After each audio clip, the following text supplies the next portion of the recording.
Hello, and thank you for joining us for another episode of That Solo Life, the podcast for PR pros and marketers who work for themselves.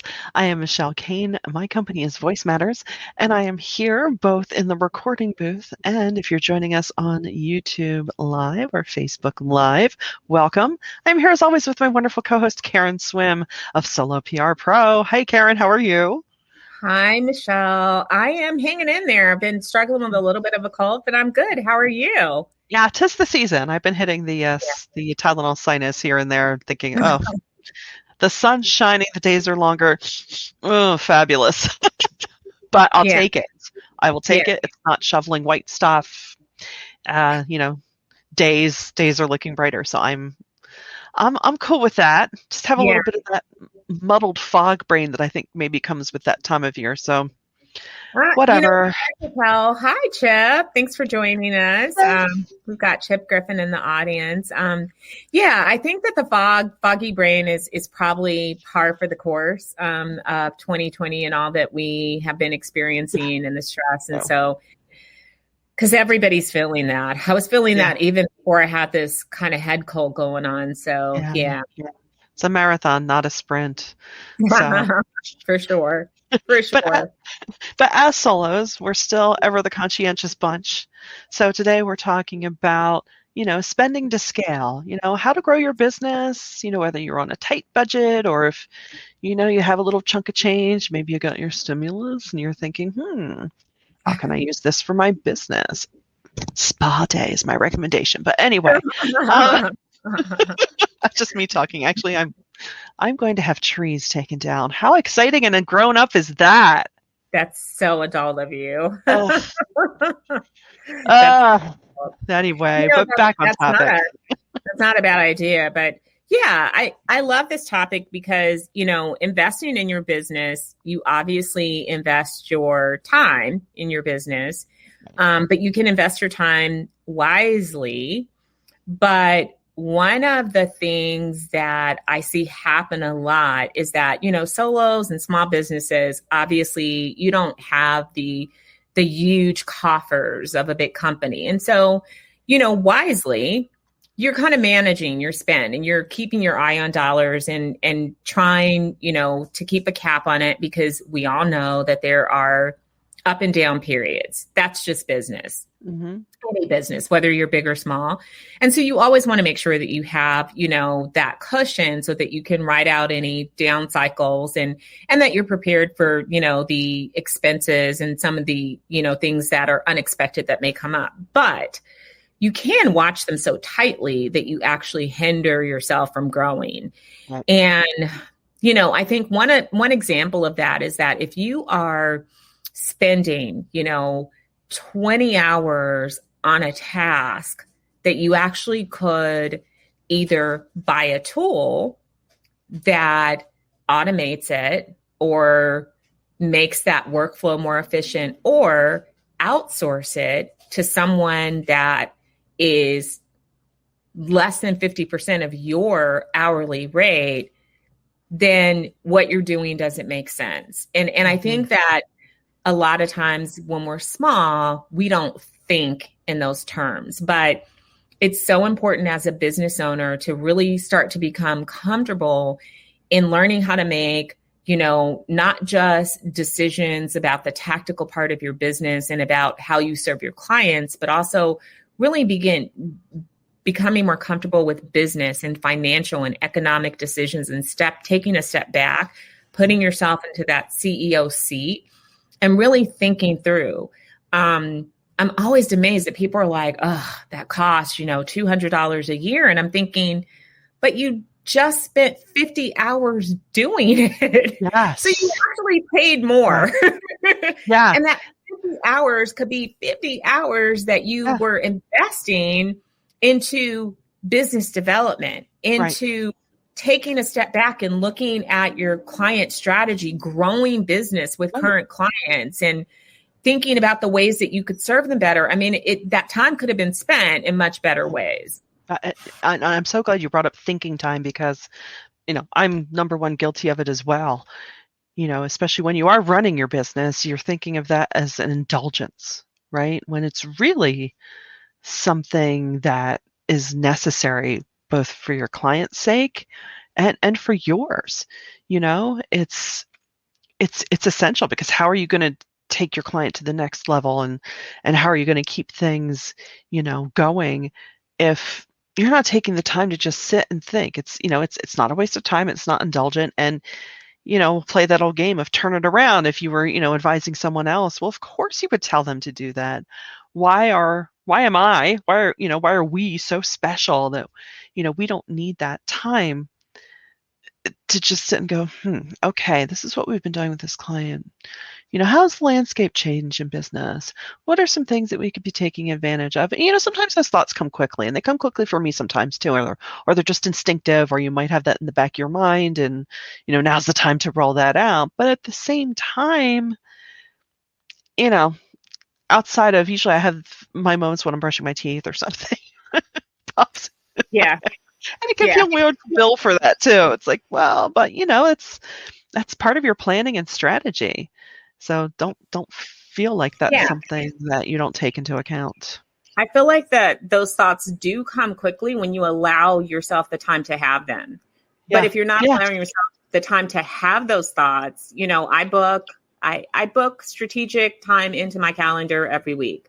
So I have chunks of time where it's an appointment, but I'm not working on a deadline. I'm not in a meeting. I really am thinking, because you have to and over the years, especially over this past couple of years, I've really leaned into the value of that. Like, allow yourself some breathing room to just think. That could just be, sometimes I'm, walking around and just talking it out and kind of creative brainstorming with myself, or just sitting like quietly and just, maybe writing notes as I'm thinking of things and saying, what about this? Could I do it this way? What would be better? That's valuable. That's an investment. Absolutely. And I think it's true a lot, especially starting out, when you have certain numbers to hit every month to, make the money that you need. You can think, oh, if I'm not being productive, like as in work output, then, I just don't have time for other things. But, you do. And again, I'm preaching to this choir a lot, because, you think, I should take a walk every day. I don't have time. Well, yeah, your brain can also be thinking about your clients while you're taking a walk. Not to mention the professional development end of things. You need to keep your tools sharp. And I love the old, it's not a saying, but what is it? The lumberjack who just keeps chopping away, chopping away, chopping away. He's not as productive as the guy who takes an hour to sharpen his axe. And you think, oh, you're resting, you're wasting your time. No, I'm not. I'm getting better. And, and all these things are going to help your business grow. They're going to spark your creativity. Just seeing the way, maybe other agencies and small, solo shops are operating could give you, inspiration. Think back to maybe some practices that you had done at the beginning and maybe lost sight of, back when we were doing things in person. I would occasionally set up shop at a coffee shop and just put out there, I'm like, hey, I'm holding some open office hours. Come ask me a question or something. And not that that's necessarily going to bring a major contract, but you don't know. And it also kind of lets people that you exist know that you exist, rather. Yeah. And I would actually say, loosen the grip on your wallet. I mean, when I say invest, it's more than just investing your time. Invest your dollars. I was talking with a small business owner, and they were saying that, they had done a little bit of marketing and didn't feel like they got the return from it. And I said, yeah, that's why, because it's not an activity that you can run one Facebook ad for 1 week and expect that all of these people are suddenly going to flood your business, or, that you can do, one little, marketing task and you do it one time and you think magically, like, it's going to change the world. It's an investment. You need to invest in your business. So you invest in the marketing activity, but not only invest in it, you don't just set it and forget it. You watch it, you monitor it, you track it, you improve it until you have like maximized the ROI out of every piece of that marketing element that you're utilizing. So if you decide to invest in email marketing, it means that you're looking at every single thing and you're tweaking it and you're seeing, okay, does that get me better results? You're looking at frequency, you're looking at length, you're looking at design, you're looking at headlines. There's a lot more to it. Right. And by the way, you might want to just invest in hiring a marketing professional who could do that for you. But again, a lot of times people are so busy over here counting the coins of what's going out that they fail to make that investment in your business, and you're holding yourself back. So, you're saying, oh, I don't have the money and I want to make more, because if you are living a comfortable life, whatever comfort is for you as a solo, as a business owner, guess what? You're going to be happy. That's satisfying. That's the thing that we all hung up our shingle for, because we wanted the flexibility. We wanted the freedom to choose who we work with. We wanted the freedom to really define the type of business we want. But you can't enjoy any of that if you're struggling financially. Right. But to not struggle financially, a lot of times you got to bite the bullet and write the checks. One of the most defining moments for me was several years ago when we had our very first Solo PR Pro conference. And I learned that I just wasn't charging enough money for what I did. And I learned that you got to invest in order to scale. And that's when I brought in one of my very first contractors, like a continuous contractor, not just an occasional contractor. Writing those checks every month was the greatest motivation in the world for taking my business to a new level pretty quickly. You're paying people and that money is going out. Trust me, you are going to make sure on the other end of it that business is constantly coming in, that you have a steady pipeline, because it's scary. Like I was nauseous for the first 6 months. Like, and I now when I think about how, I write bigger checks and I write them to more people, it's a joy, because I'm so thankful that, I'm able to be a small part of somebody else's, business. Right. But it motivates me, because I know like this ship has got to stay afloat, because it's not just me, it's all of these other people too. And I don't want to affect their income. Right. And, and I think, you're probably, if you're listening, you're thinking, okay, great. Yeah, this all sounds great. Where do I start? Well, you know what? Why not treat yourself like a client? Because I find when I'm failing in these areas, it's because I'm not doing what I say. I'm not following what my advice would be to someone. So, plan a little sit down with yourself, cater in a box lunch to make yourself feel like it's official. Plan a little half day. We've often talked about, taking yourself for a little retreat, even if it's a half day. Is there a posh hotel nearby you've been eyeing up? I know I have. I think we're kind of at the point in the pandemic where you can probably do that safely. Sit down with yourself, do a little self-audit on my business. What are my goals in the next year? What are my goals in the next 6 months? What steps do I need to take? Map that out and then just work the plan. It's just step by step. I know with a lot of times we can get overwhelmed. I mean, shoot, sometimes I get overwhelmed with my day and I see all that's on my list and I just say, just do one thing at a time and you'll get there. So but I would also say, start to look at how you are spending your time. Yes. So look, I mean, again, I am a big proponent of looking at the numbers. And I know, like, I hear Solo PR Pro people say this all the time. I'm not good at math. Get good at math. Math is your friend, because let's say I'm going to take a really, just random number. Let's say that your billing rate is $150 an hour. And you are spending 3 hours on average per client. Maybe you have 5 clients. And you're spending 3 hours per client doing reports. Could you pay somebody $25 an hour to do those reports? Do you see the cost savings? So now you got your time back. You're less stressed. You actually are, because your time is being paid by you. Right. So you're paying yourself $150 to do a $25 an hour task. And it's really important to really get comfortable with that and say, does this make sense? Because it kind of doesn't. Like you're overpaying for something. You personally, and I want you guys to really take this to heart. You personally, small business owner, solo PR pro, are not responsible for doing every job in your business. Amen. That's a hard lesson to learn. It's a hard lesson. It can be. Yeah. It can be. And it's true. It's true. Chip just gave a shout out. Numbers, yes. You know what? Numbers do? They create budgets, and budgets are things that can bring in money. Yeah. I mean, and I have to tell you, don't laugh, no judgment, but way back in the day, I sold Mary Kay as like a side gig before. Loved her because she taught me so much about relationships and selling. But that was one of the things that she really taught and instilled, is to really know what your time is worth, to value that, and to outsource and delegate the things that were not allowing you to use your highest value. And so she even, like in your personal life, she said, hire a housekeeper.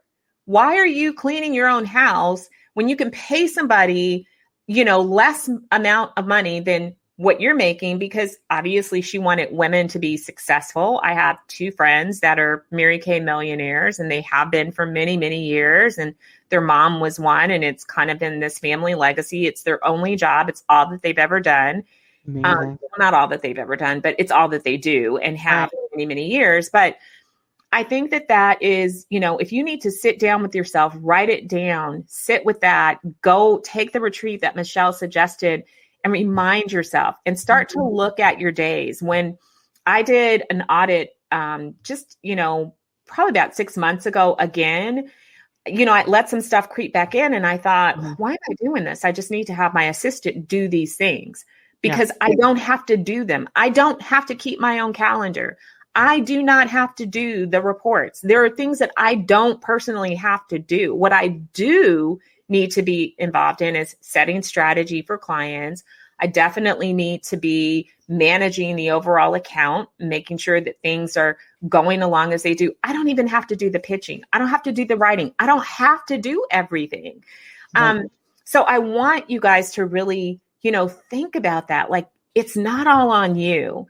And take the pressure off as you start to delegate things. And there are inexpensive yet effective ways. Upwork, Fiverr, they can be your best friends. I promise you. Hiring people to create social media graphics and to pull together reports for you. Hiring a VA that can do, a little bit more for you. You can train them on things that you do in your business that you do over and over and over again. Do you send out agendas for your client calls that are like an agenda combination report? Why can't a VA pull that together if you give them the information and you're feeding it to them on a regular basis? Why can't somebody else do that?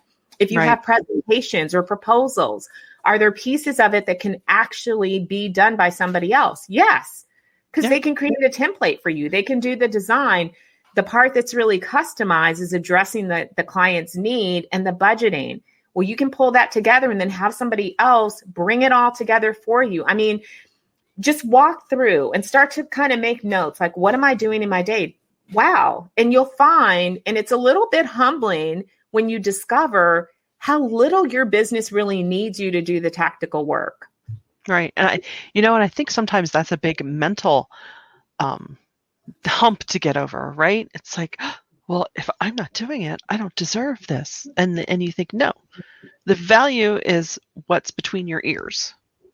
The value is knowing what the client needs, or, and of course it's not magic out of thin air, but it's the wisdom over the years that you've gained and the way that you will have that time to keep, to stay sharp of what opportunities there are to help your clients succeed. So, and again, I can totally relate. It's like, oh, well, I couldn't possibly own it. You know your stuff. And, if there's ease in that, that's because you're meant to do this kind of work. It's we don't choose a profession that's going to be difficult for us, or things we don't know how to do, or things that just aren't natural to you, right? So don't discount that maybe it comes a little bit easier to you. Well, Yeah, great. It still I doesn't agree. mean, I mean, your surgeon's not going to give you a discount just because he can tie a knot really well. Because he sutures, he's the best suturer in the state. He's not going to say, well, it came easy to me, so, I don't need to. That's Yeah. free. But your surgeon is not, your surgeon is not your surgeon, scrub nurse, and anesthesiologist. Hmm. Nobody has to do every job. I met this wonderful entrepreneur. She's been in business for a couple of years, and she's an analytics and data expert. So she Hmm. runs a data-driven consulting business. So she teaches other clients how to do this and how to use their analytics and metrics, even if you're small. And one of the things that she shared about her own business, which is a takeaway for all of us, is that she sets aside a few billable hours for the things that she really loves to do and that are really her areas of expertise. So for her, that's strategy and analytics. Everything else, everything else in her client engagements is done by contractors. Everything. Wow. That's So, amazing. and so that's how Yeah. she scaled, is that she says, okay, and then she uses that time to bring in more work. So Yeah. she's bringing in more work and focusing her time there, and she sets aside a few hours. So that means like maybe you have a client engagement that is, 50 hours. Maybe out of that 50 hours, there's 5 hours devoted to that thing that you're super passionate about, that you're really good at, and that gives you joy. That's a great Hmm. way to start to look at it.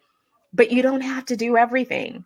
Right. I see you really don't. I promise you, it's okay. And when you start like paying other people to help you, I got to tell you, it gets a little addictive. And, when you look around, I mean, the first time I looked around in the afternoon and realized that work was being done, Yeah. things were happening. That's Things were invigorating. happening, and I wasn't doing it. And then Yeah. I could actually go for a walk. I can't even describe the joy to you. Like, oh my God, this is why I started my business. Right. I'm running a business. Oh my goodness. And I'm I running a love business. It's I running. Things are happening. They're producing. People are happy. And again, don't feel guilty about that, because then there's no. that, challenge in your head that you're like, oh, but everybody else is working. But are you paying them to work?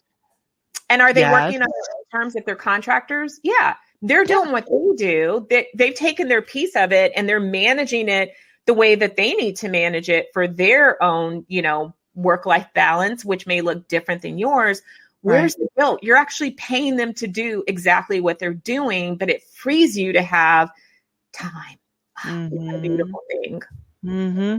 So true. So true. And I love that you brought in even personal life aspects because, I'm looking at my gardens this year and I'm thinking, I don't want to weed that.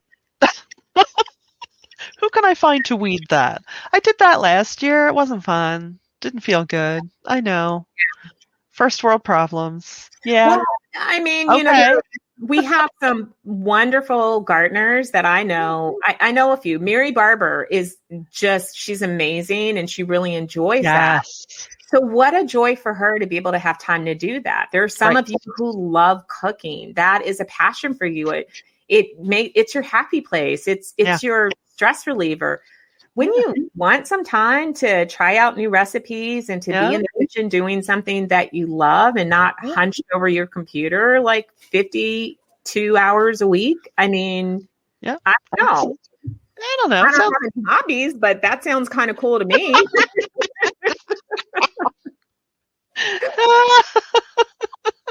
That's our goal this year. Hobbies. Yeah. That's a I whole don't have other a whole episode. thing. Yeah, I was trying to find one. Haven't found one yet. It'll find you one day. I Well, love that. That the and a time is husband, right. right? Yeah, yeah, right. I'm like, where?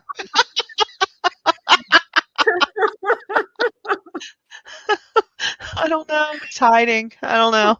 Hey, Well, husband, where are you? I think you got my hobby. Maybe that is a hobby. Actually, I'll give a shout out to Jeff Gibbard. Look him up. He is another marketer, and his hobby, of course, I think he does it, he does it for like a side hustle, Yeah.